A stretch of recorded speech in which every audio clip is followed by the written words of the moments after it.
Et quand on a eu une vie aussi remplie, aussi diverse, c'est pas facile de résumer la carrière de David Bowie. Alors on va le faire en chanson avec vous, Yann Bertrand, je crois que c'est ce qu'il y a de mieux. Vous êtes notre spécialiste musique à France Info. Un titre, une période, une réinvention permanente, c'était ça Bowie. Et David Bowie, c'est d'abord Céline David Jones, son véritable état civil et peut-être son identité la plus secrète finalement, un jeune londonien du quartier de Brixton, né dans l'immédiat après-guerre. C'est en 1969 avec son deuxième album Space Oddity que le jeune homme se fait véritablement connaître. This is ground control to Major Tom. You've really made the grade.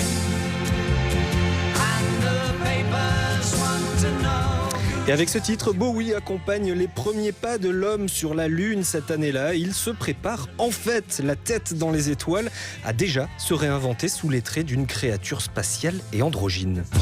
Ziggy played guitar, jamming good with Weird and Gilly and the spiders from Mars. Ziggy Stardust ou la renaissance de Bowie en star du rock outrancière, les cheveux teints en rouge et l'avènement du glam rock qu'il porte sur ses épaules, imposant sa silhouette étrange sur les plateaux de télévision. David Bowie explose commercialement à cette époque. Mais au milieu des années 70, il a des envies d'ailleurs. Et oui, cet homme-là se lasse très vite finalement et n'entend pas creuser très longtemps un sillon commercial. Il ne veut faire que ce qui l'attire à un moment donné, quitte à tout effacer, alors qu'il vient de sortir Diamond Dogs et sa pochette sur laquelle il pose à moitié chien. Il traverse l'Atlantique.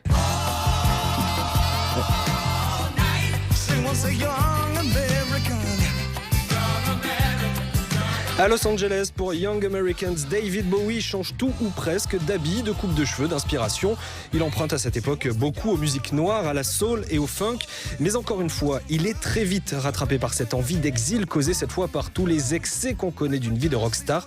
Et il s'envole pour Berlin où il donnera naissance à la fameuse et parfois très mal nommée trilogie berlinoise.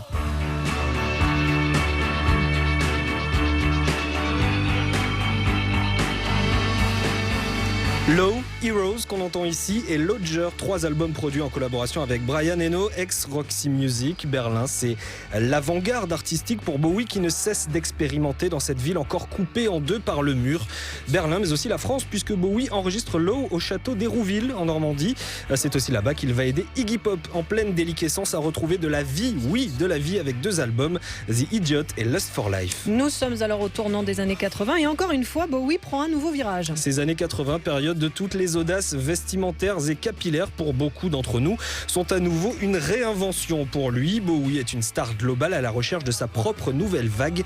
Il enregistre notamment un titre qui va faire un carton avec le groupe Queen.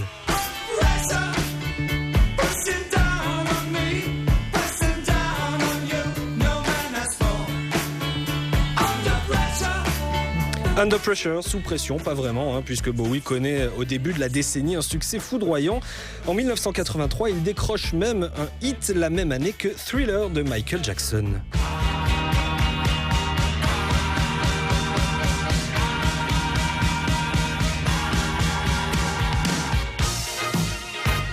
Ah, ça y est, j'en connais un. Ça y est, Let's Dance 83, c'est encore un nouveau son pour Bowie qui accompagne l'émergence des stars mondiales que sont justement Michael Jackson ou Madonna. C'est aussi l'époque des grandes tournées, des concerts dans des stades immenses qui se poursuivent jusqu'au tournant des années 90. Et Bowie multiplie toujours les projets. Alors on est obligé de résumer, mais il publie 3 albums avec le groupe pour certains très oubliables, Tin Machine. Il participe aussi au développement d'un jeu vidéo Nomad Soul. Il participe aussi à la réédition de ses albums. Il fête ses 50 ans en 97 au Madison Square Garden. En clair, il touche à tout mais continue de sortir des disques dans Reality en 2003.